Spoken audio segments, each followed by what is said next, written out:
And All right, we're live now. We are live now, so we are letting people they're coming on in. Here they come. Welcome, y'all. Let them actually, let's see how many people we've got. We got 21 coming on, so they're jumping on in right now. All right. We got the chat box working. Lynn Boas is saying good morning. Good morning, Lynn. Thank you for joining. We're letting everyone, give them a chance to jump on this morning. Good morning. Hope everybody's doing well. This is the seminar view. So unfortunately, we don't get to see everybody's bright and smiling faces. And we've been doing this on city council for a while, and you see everybody's faces all at one time. And I call it the Hollywood Squares. Will Colbreth says, good morning. Hey, Will. All right. Got lots of people. And all the people are members of the Harbour Club. Yes, right? Mr. Mayor, they Awesome. are your fellow members. Excellent. So give another minute and then I will jump in and get started. We'll miss you. Don't go. Then I just got to look at Chappy the whole time. That's a long morning. Okay. Are you in your office already, Chappy? Yes, sir. You know, construction, we start when the sun comes up. Yeah, I'll start early. It's Michael good. Epson. Good morning, Michael. Well, good morning, Harbour Club members. Thank you for joining us for our virtual business breakfast series on Reopening Charleston. Before we get started, I want to let you know your mic is muted. If you have any questions today, please go to the control panel on the bottom of your screen and use the chat or Q&A box. My name is Missie Parker. I am one of the membership directors at the Harbour Club at West Edge, and we are so excited to be hosting this series. And today we are especially excited to introduce Mayor John Tecklenburg and our moderator, Chappy McKay. Mayor Tecklenburg, who is also on the Harbour Club's founding board of governors, spent much of his career as a businessman and entrepreneur, a family legacy that began with the opening of his great-great-grandfather's corner grocery store at St. Philip and Wentworth Streets in 1867. Mayor Tecklenburg founded Southern Oil Company in 1978, which he successfully owned and operated for nearly 20 years. Upon selling the business, he was appointed to serve as Director of Economic Development for the City of Charleston, where he helped lead the revitalization of Upper King Street. Mayor Tecklenburg holds a bachelor's degree in chemistry from Georgetown University in Washington, D.C., and also attended the Berklee College of Music in Boston, where he pursued his lifelong passion for music and jazz. Since becoming mayor in 2016, Mayor Tecklenburg has been committed to improving citizens' quality of life and making Charleston a city of opportunity for all. Welcome, Mr. Mayor. Thank you so much. You're Thank you, Missy. And then our moderator this morning is Chappy McKay. Mr. McKay is on our founding board of governors for the Harbour Club as well, and he is vice president for development and partner with Trident Construction, a local construction services company founded in Charleston, South Carolina in 1981. And I have to plug, he also built our beautiful building, 22 West Edge, as well as building out our Harbour Club space. So prior to joining Trident Construction, he held leadership positions with McDevitt Street Bovis, the South Carolina Department of Commerce, the Office of U.S. Senator Strom Thurmond, and South Carolina National Bank. Mr. McKay received a Bachelor of Science degree in Business Administration from the College of Charleston, and he earned an accreditation in Economic Development from the University of Oklahoma. So without further ado, I hand this off to Mr. McKay. Thank you, gentlemen, for joining us this morning. I really appreciate it. Well, Missy, thank you so much. And John, just thank you so much for your incredible leadership these last couple months and for our city. But thank you so much for you and Sandy being our neighbor. More than a mayor, you're our neighbor too. Well, thank you. Thank you, Chappy. Yeah, And I'll say it's really nice to be a member of the Harbour Club.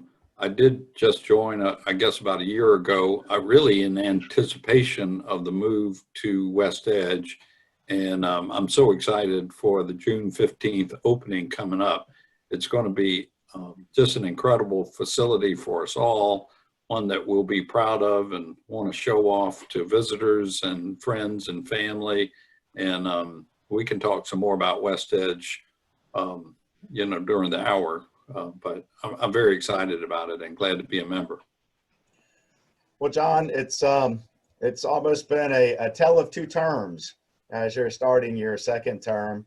We've got the COVID that we're dealing with, but if you've got a moment, I'd love to go back and talk about some of your successes of your first term so they just don't get lost in today's shuffle. The citywide transportation plan, the Daniel Island Rec Center, we're starting some projects out there in Daniel Island. It's just amazing how it's caught stride. Short-term rental ordinance helped stabilize some thoughts of how we were going to revitalize part of downtown, but also create some fair opportunities and competition. And then you want to talk about any of those first, and then we can jump into some of your other ones? Yeah, and there are some successes and there's some challenges as well. And the transportation is one of them primarily. And the other, of course, we'll get to is the water. And I guess I'm just going to jump on the water first because it was such a important part of the last 5 years for me and for our city.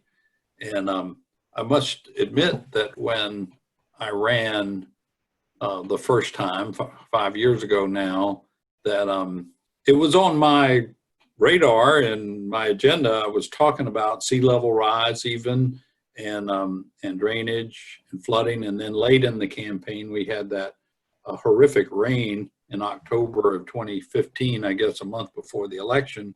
And, I grew up here, so, I mean, this is the Low Country, and I've been around some flooding all my life, and lived here during Hugo. So not unfamiliar with the realities of the Low Country. But then it seemed like, year after year, it was just hitting us one named storm or rain bomb after another.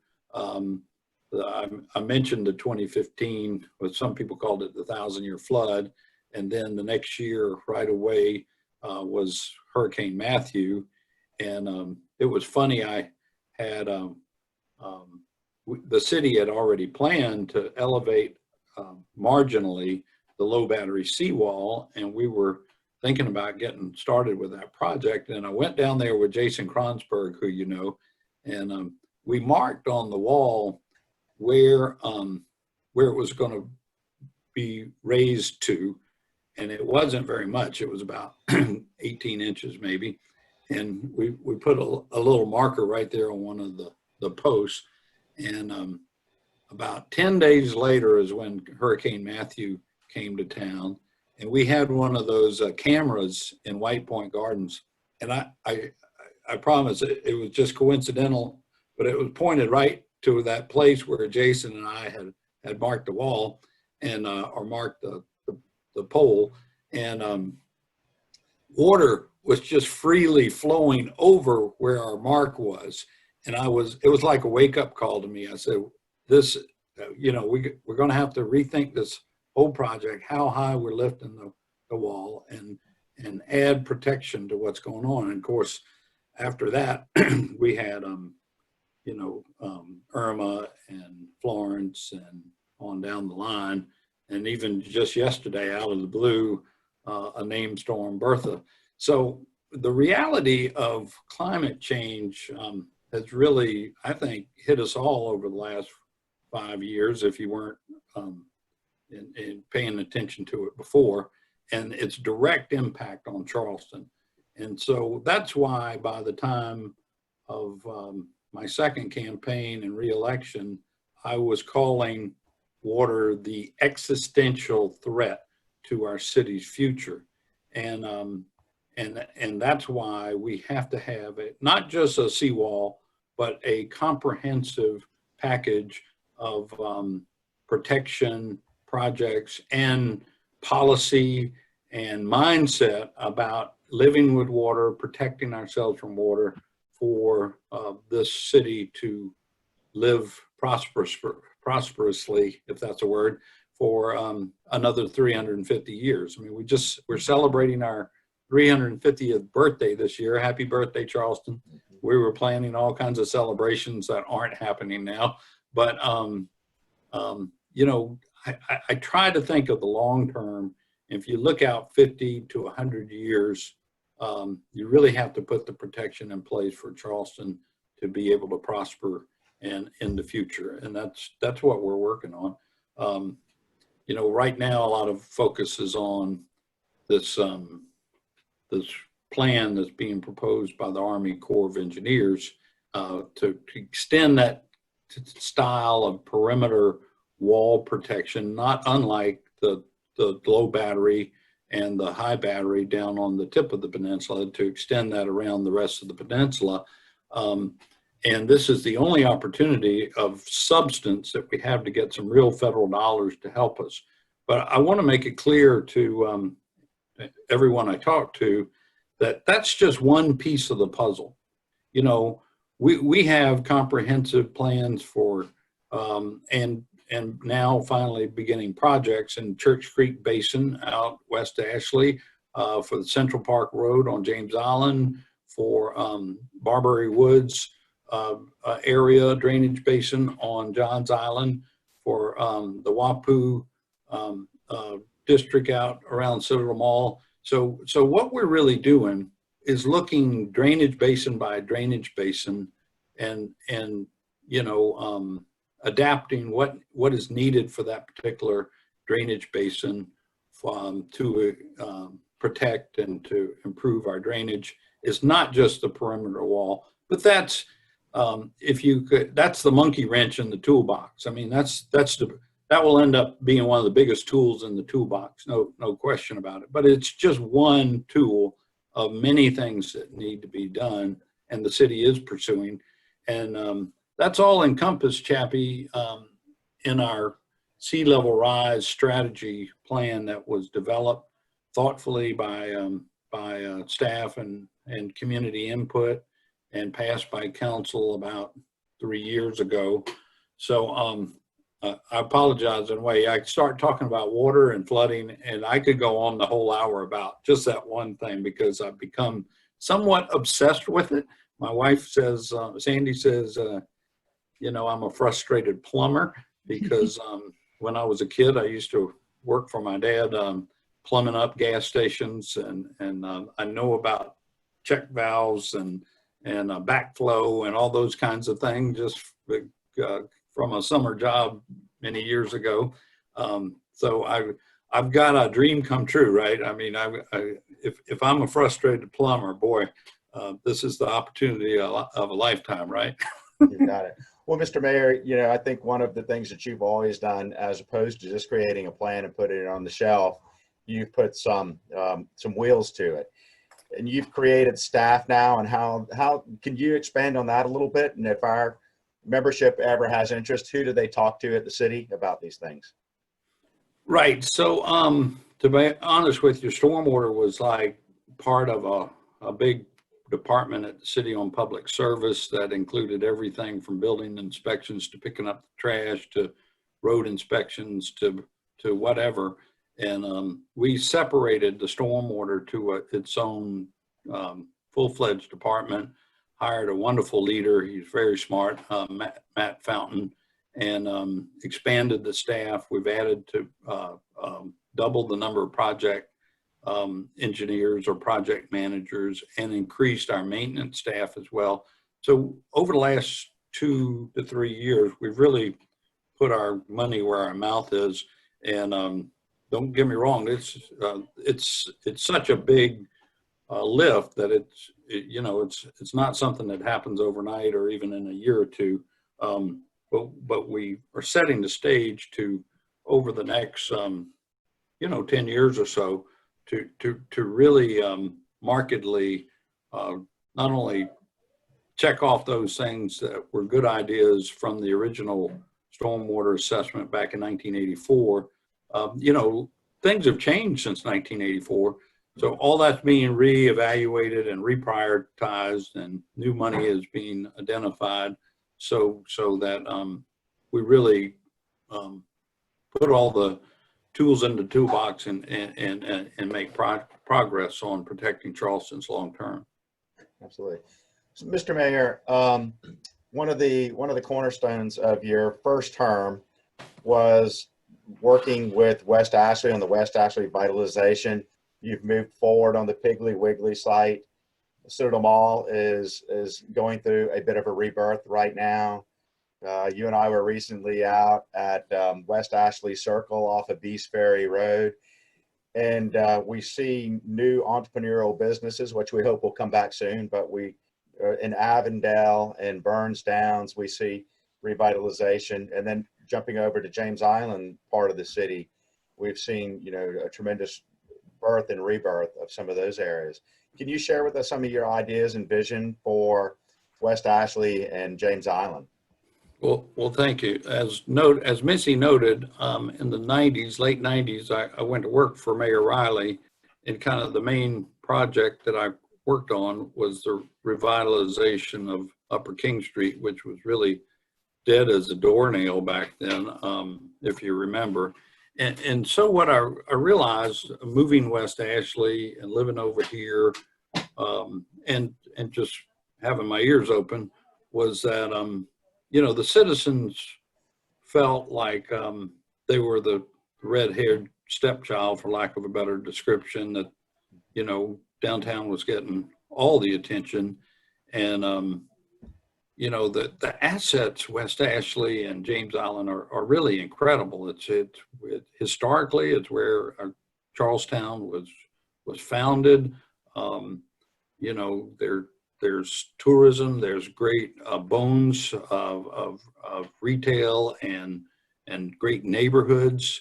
So unfortunately, as it developed, it was really some of the things weren't planned very well in terms of infrastructure and job centers. We did a survey, and something like 85% of the people living in West Ashley drove somewhere else to North Charleston or somewhere in order to work. So there are just so many ways that you could improve the quality of life and make improvements to West Ashley, revitalization, if you will. So we formed a West Ashley Revitalization Commission. It's still active. Councilmember Shade has served as its chairman, and we did Plan West Ashley, which really took a holistic look, created a blueprint for the future of West Ashley from all aspects, from housing to economic development to neighborhood preservation, and we keep that plan in mind as we move forward and get things done. We created 2 tax increment finance districts, West Ashley, I didn't think we could get that done, but we were able to get that done with the cooperation of the county and the school district. One runs up and down Sam Rittenberg, and as it matures, will afford the city some extra funding to be able to redevelop that old Piggly Wiggly site that you mentioned. We're bringing forward the plans on that as we speak, to help out with the revitalization of Citadel Mall, which can really be a vibrant mixed-use development. We all realize that. And then we formed a tax increment finance district out and along Beach Ferry Road. Specifically, it's the only TIF district ever created in the state where the proceeds will be 100% dedicated to stormwater improvements, which are so badly needed out there. So that Harris Teeter building that y'all built out there, for example, the new tax revenue from that building will come for the next 25 years straight to the city, and help us with our drainage improvements out there. That's been a fantastic project. Coming back towards the peninsula, the city has the new Charleston Digital Corridor building going on Morrison Avenue. But when you look in the area around there, Magnolia, which is on the Ashley River, the old phosphate processing area, and then Laurel Island, which is on the Town Creek Cooper River side, they've had their fits and starts for the last 10, 15, 20 years even. And West Edge where 22 West Edge is, where the new club is going, and 10 West Edge, which is amazing because you had the commitment to bringing in a grocery store, and they have a grocery store in that area now. And then 99 West Edge by the baseball field, it seems to have been a little bit more successful than some of the other areas. What would you contribute some of that success to? Well, I guess the commitment of the public entities, notably the City of Charleston and the Medical University, that were partners in the West Edge development, and Magnolia and Laurel Island will happen in good time, but they're totally private developments, and so they're maybe more so subject to the whims of the economy, and like Magnolia was getting ready to roll back in the early 2000s, and the recession of 2008 just took the wind out of its sails back then, and they were getting going to complete their environmental remediation, and well underway this year, and now or last year and early this year, and now the coronavirus is putting a little pause on them again. So, you know, but the city and MUSC had partnered some years ago on West Edge, and, you know, have just slugged it out and partnered with a developer, and have now produced 3 buildings. I'm excited because the one building that's getting ready to open, that the Harbour Club is part of, is the first realization of the concept of West Edge, which was more than a grocery store and apartments. It's about economic development. And I can't think of a time more poignant for a life sciences incubator technology building to come online, along with the near completion of the new digital corridor building over on Morrison Drive. Because don't get me wrong, I love our restaurants and our hospitality business here. They're an important part of our economy, but it accentuates the need to continue to develop higher paying jobs, higher technology businesses here in Charleston. And that's what West Edge and the digital corridor are all about.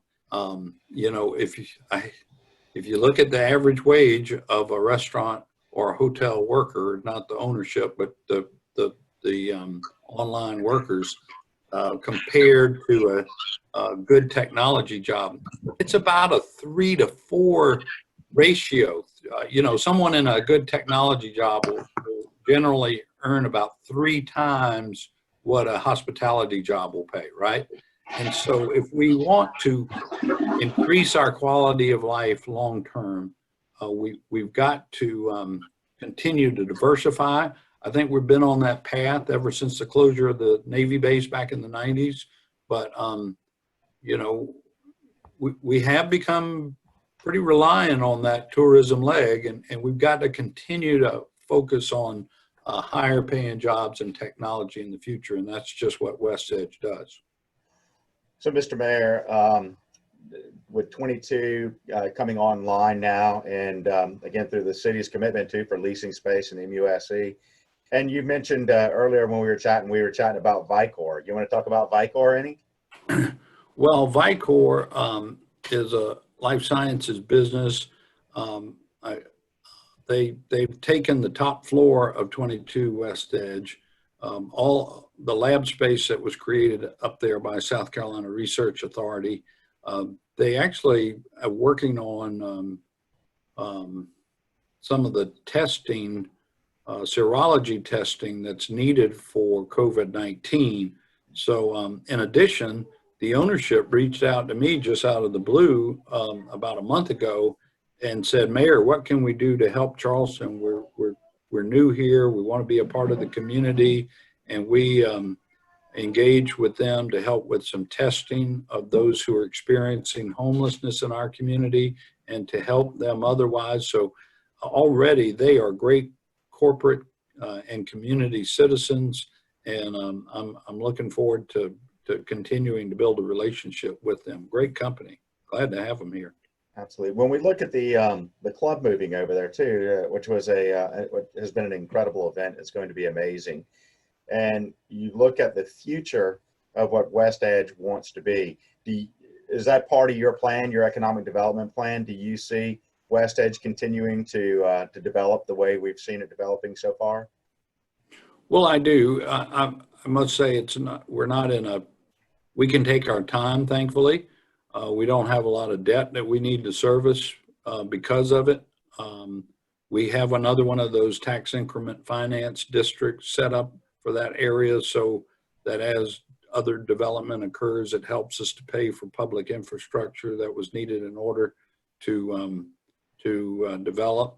I believe it can be part of our solution for that area for addressing flooding. You know, at a high tide, Haygood Avenue behind you floods out regularly, and the proposal to address the drainage would fix that by putting a tidal gate where Gadsden Creek comes in and out. When necessary, you could raise and lower the gate. That's part also of the Army Corps plan that's being proposed. So we can continue quality development. We can help address the drainage issues that are in that part of the city.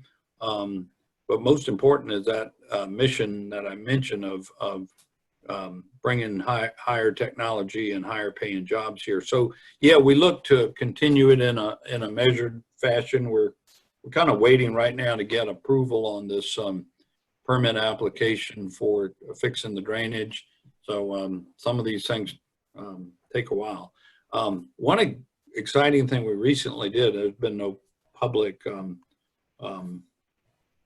news about it yet, but I got the staff and then all the partners around there, like the Citadel and the River Dogs and West Edge folks, to think about the future of Brittlebank Park.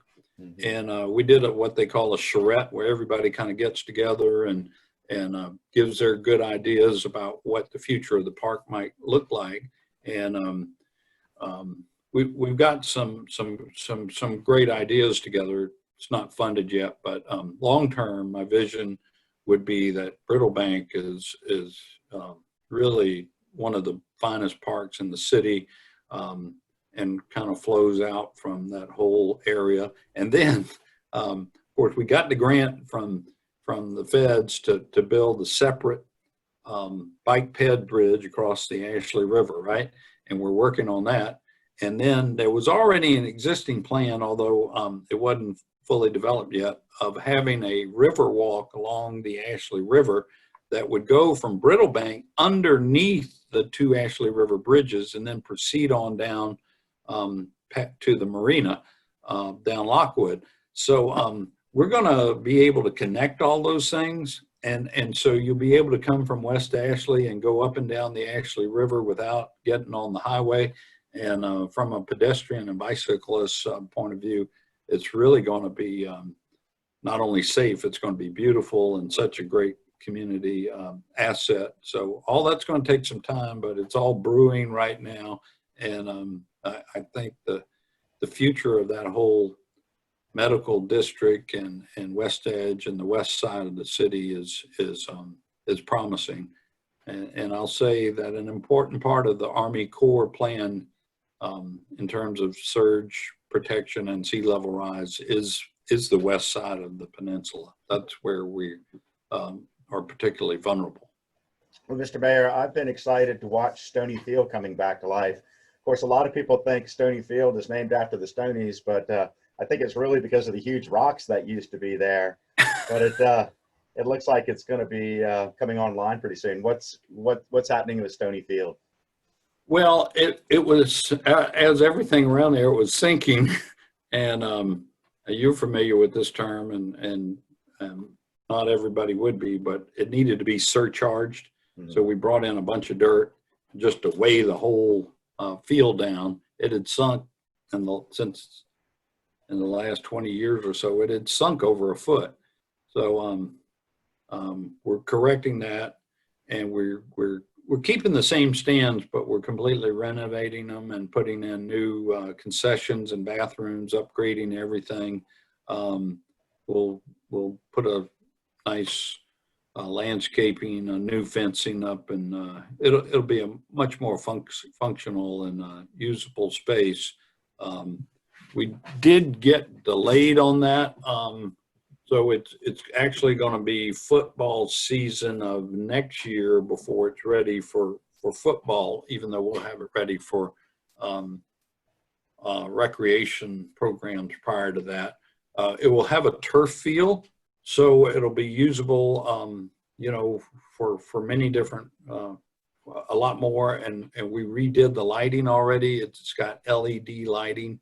So we're saving energy and reducing our carbon footprint. We did that also at the Joe and at the tennis center out on Daniel Island. Just those 3 projects, I forget, I'd have to look up the number of metric tons of carbon that we've reduced by converting to LED lights throughout throughout those facilities. Well, before we leave the West Edge area, you know, my hat's off to Michael Maher. Michael has been a wonderful ally. Thank you, Mr. Mayor, for having him engaged. And Gateway Development in Macareese, the group that's kind of been your master developer on that. It sure has been a pleasure working with them. Great. You assembled an amazing team, and I hope they will continue. So all of a sudden we had an election. And you are now in your 2nd term. Right. And weeks after your inauguration, we found ourselves learning about Wuhan and Corona and Italy. And then we decided to change the name to COVID and bring it to New York City. And we started where we are coming out of today. What's interesting is as all these things were starting to happen, you kind of pulled a team together and developed a way to respond. So help us understand a little bit what it was for you when all of a sudden you stepped into, I won't use any Washington terms, but all of a sudden you were in a civil event. And how did that look and how did that feel? Well, Chappy and everybody online, this has been just simply one of the most unprecedented world events. Who would have thunk, right, that this could even happen and would happen? You know, it's I don't want to sound Pollyanna, but you know, after the inauguration in January, and it just seemed like you know, we had the low battery seawall project going. We're making progress on that project, and the economy here in Charleston was buzzing. We were the lowest unemployment in the United States of America, along with some city out in Iowa. Charleston, South Carolina had the lowest unemployment in the United States of America just 3 months ago. I mean, that's just a remarkable thought. I mean, it was just, everything was just on all cylinders, or mostly. So, and then this coronavirus comes along, and you know, you read about it. It's out coming from China, and I don't know. At first, folks thought, well, gee, that can't happen here, and then all of a sudden, it seems like it's just its impact on the entire planet Earth and the human race is it's just unprecedented.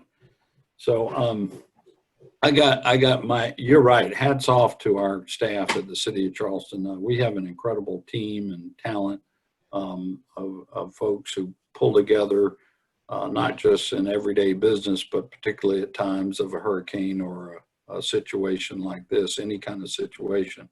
I'm so proud to work with them. A lot of smart folks. They've developed you really should go on our website and see the metrics that we're tracking on a local basis for our recovery, and maybe we'll talk about that later. But I'll just relay to you one more story about the beginnings of it. I'll never forget the week before the St. Patrick's Day parade, which is kind of a Charleston tradition. And, you know, I didn't want to cancel the parade, of course. And at that point, we'd only had 2 cases in the whole county, right? And some people were thinking, what is all this fuss about? And so I struggled with that decision. And the hardest part of it was there was not good information to make a rational decision. I'm a chemistry major and like to base things on evidence and science and facts and all like that. And it's like, okay, you don't know much about this disease. There's only a few cases in Charleston. You're, you know, hearing various reports, and I started consulting immediately with Dr. Cole at the Medical University. And even that point, there wasn't what I would call clear guidance about which way to go. And so I admit sometimes you just got to use your gut instinct. And you know, I made that decision to cancel the parade. You know, that doesn't sound like a big deal now, but at the time, it really seemed like a big deal to me. And things just seemed to flow from there. I kind of really in that week got the fact. And this, I think, has been critical for us here in Charleston, that if we were going to be successful in flattening the curve and keeping our infection numbers down, if you were going to make a difference, you had to start early. If you waited until New York, like in New York, to react when the numbers were already going off the chart, you're way too late. And so, you know, maybe I went out on a limb, but I thought that was the wise thing for us to do. And at that point, that was the counsel from the healthcare experts that I was consulting with. So we, in fact, put in the first stay-at-home order in South Carolina. And if you look at our numbers compared to some other places in the state, you see a significant difference. And I believe at this point, why that's so important is because it gives us the ability to have a robust and strong recovery, because Charleston has been a safe place. And so if we open up, and we are, in a safe fashion, and have that reputation of being a safe place, and don't have the stigma of a destination where there was numbers off the chart, our recovery will be so much more robust. And you're going to see that, I believe, over the next couple of months, albeit we got to continue to monitor, test, contact trace when cases occur, and be willing to react if numbers go back up. And that's why, like I said, if you look at our website, you'll see all the things that we're tracking, just like the Medical University is doing. So my hat's off to Dr. Cole and the folks at the Medical University. They've been remarkable leaders for us locally and for our state to do this wisely and thoughtfully and safely. And that's, I believe, the course we're on. Mr. Mayor, when we were in the midst of trying to decipher information and facts, and there's the old saying, in the absence of facts, perception is reality.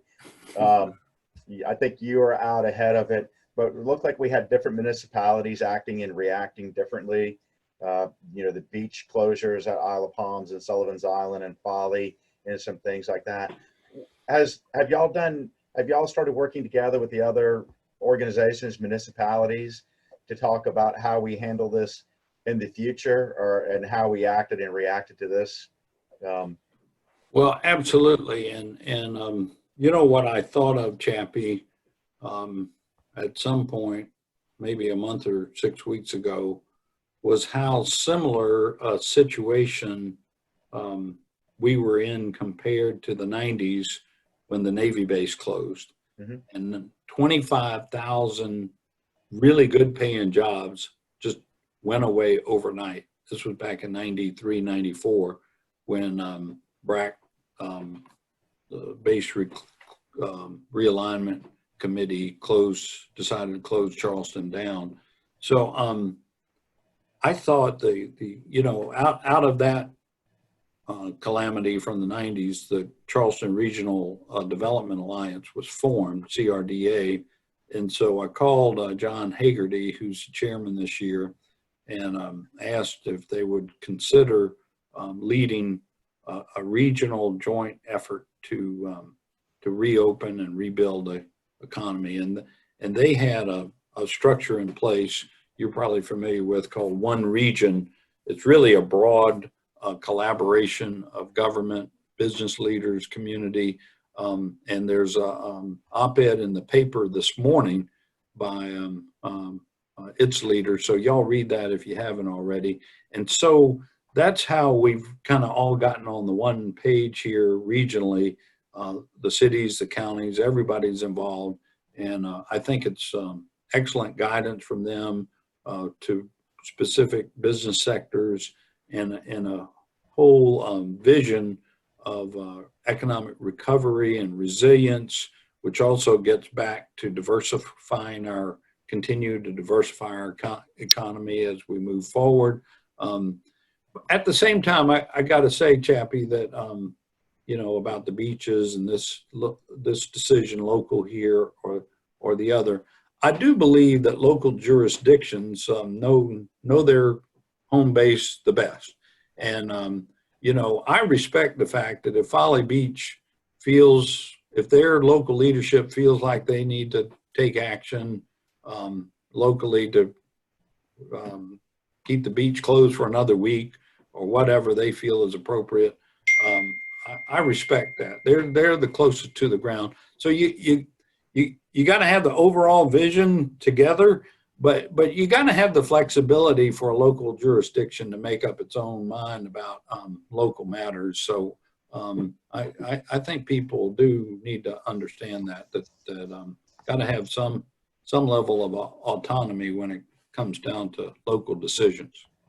Well, I think home rule is the way this country was founded. So That's right. I appreciate that. I'm sitting here and I've got my Reignite guide right here sitting at my desk. There you go. And Reignite is the plan that the mayor was just addressing, that the CRDA and the chamber created one region. And That's right. If anybody does not have this, I encourage anybody to go to CRDA's website or the chamber's website. It's a fantastic guide for how to keep your employees safe and how to keep your customers and clients safe as they start re-entering the world. So we got to build confidence, amongst consumers, our own citizens, and amongst the visitors. You can open all the stores back overnight, but you got to have shoppers, right?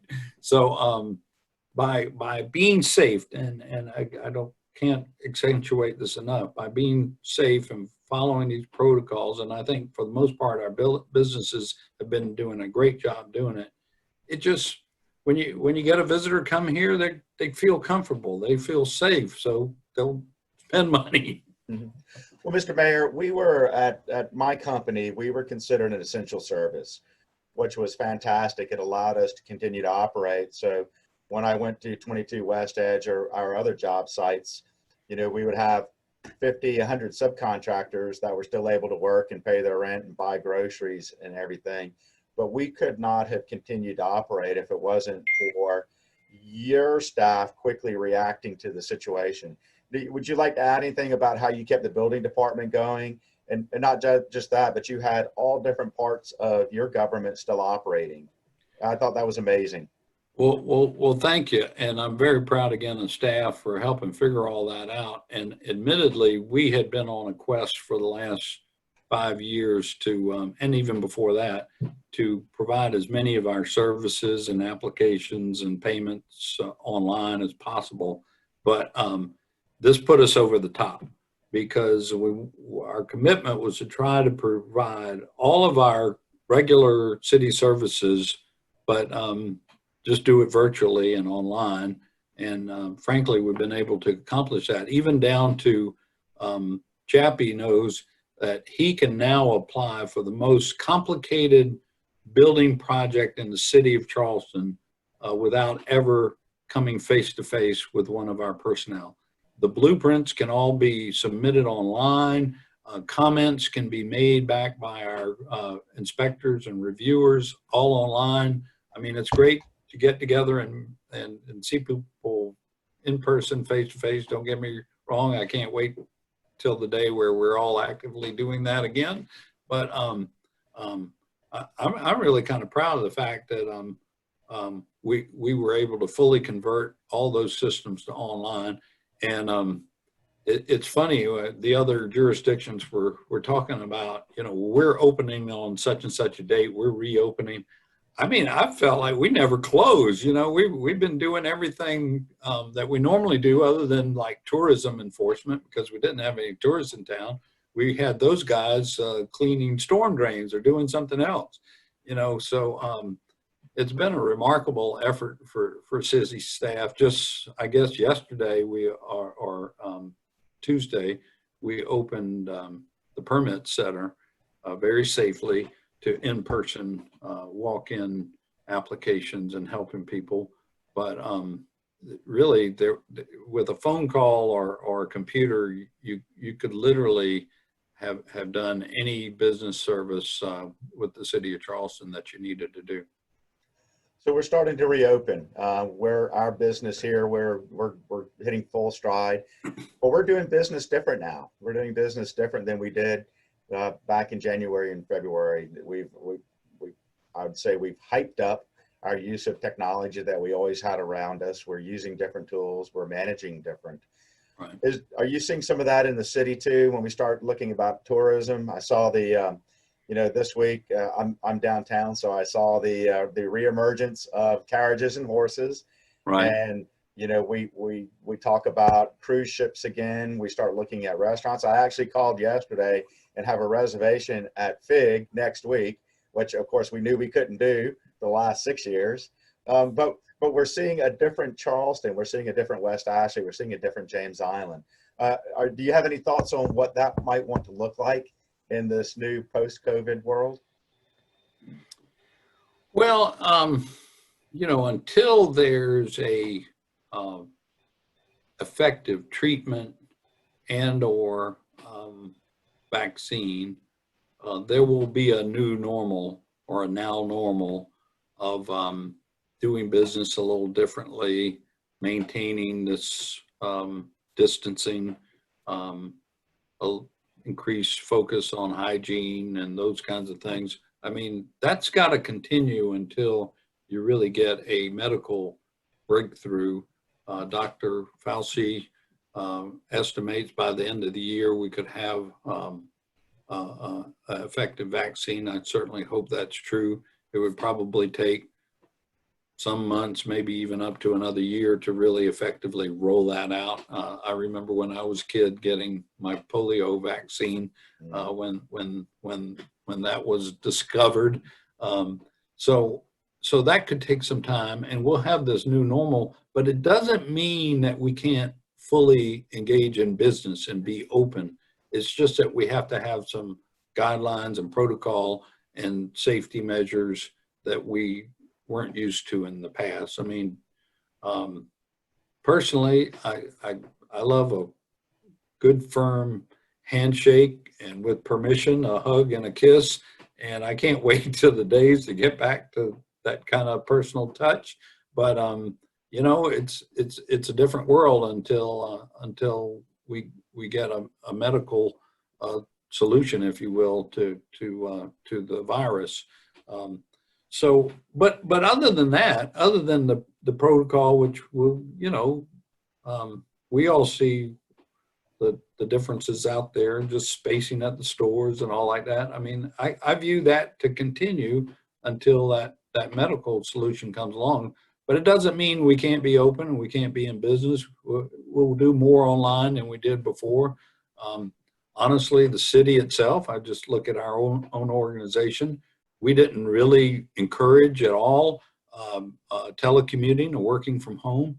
We bought hundreds of laptops in the last 6 months, our normal recycling and additional, and we got to where about 20% of our workforce can very effectively work from home. And when this is all over, and once again, if you look at the numbers of the reduction of commuting hours and gasoline consumption and carbon footprint, I mean, there's some benefits to some of these things that we found in the new norm that we should, continue to do. Stagger hours, it could help reduce some rush hour and transportation costs and inconvenience. So there's some good things to learn from all this. Well, Mr. Mayor, I know that you've got to break off in about 5 minutes. I know you had a meeting coming up, and so maybe the last 5 minutes, if you can just help us see what does the bridge run they decided to cancel. We've got Southeastern Wildlife Expo. We've got Spoleto, the 350th anniversary. And it may be a bit early, and you always hate to try to project what things might want to be. But what does your gut say? How do you feel us coming back to that new normal for a community that's always been extremely social in upcoming events? Well, the hardest nut to crack is the big congregation, the big events where you have large numbers of people, packed in tight quarters, particularly inside. But in the case of the bridge run, where you got 10,000 plus people, starting together in tight quarters, even though it's outdoors, you got serious concerns until the medical solution emerges. So that's the hardest thing to figure out. I mean, we've already looked at how many people can get in the Gill Yard safely spaced, and then when you space people out, does it work economically for the symphony to be, performing? And you gotta probably, with some of those organizations, add an extra layer of philanthropy, hopefully, and online subscriptions and abilities. So we got to be creative. But you're right. That's one of the hardest things in the new normal is what do you do with 5,000 people in a tight space, and I don't see how you pull that off until a medical solution comes along, other than find those spaces where you can spread out and still practice some distance. Well, you brought up an image that I had forgotten for a long time, and I've got my mark right here on my arm where we would stand in line at school and they would hit us with that measles, mumps, and rubella, that MMR gun in the arm. So if we say in late fall, early winter, we have the medical breakthrough, what does your day look like after that, and what are your priorities for the next 3 years? For the next 3 years, I'd the overall umbrella of watching and our city's quality of life is important, but specifically, back to the water, the drainage, the sea level rise. It's our existential threat. The traffic and transportation is a big issue, and we continue to address that. It's the most complicated one in a way for city government, just because there's so many, and a lot of folks might not realize, 80% of our streets are owned by the South Carolina DOT, and so the county does certain projects with their penny sales tax. The DOT really has the bulk of the responsibility. The city receives no funding from, we have no authorized funding specifically for road improvements.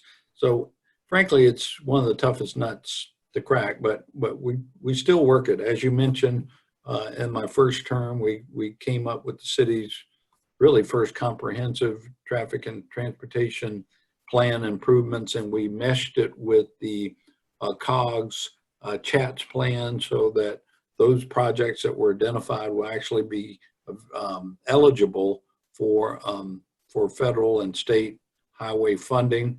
That hadn't been done before. So we're trying to be thoughtful about future improvements and getting them accomplished.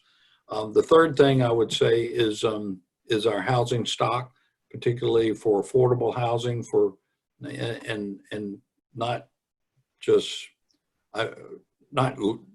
low income, but working families, so that teachers, nurses, policemen, firemen can afford a place to live in the city of Charleston.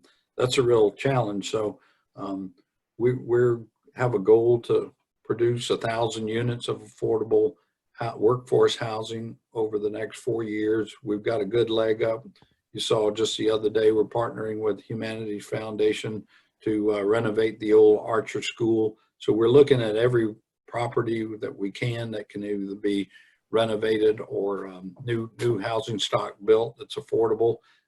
So I'd say those are the top three things: the water, the traffic and transportation, and the housing, affordable housing.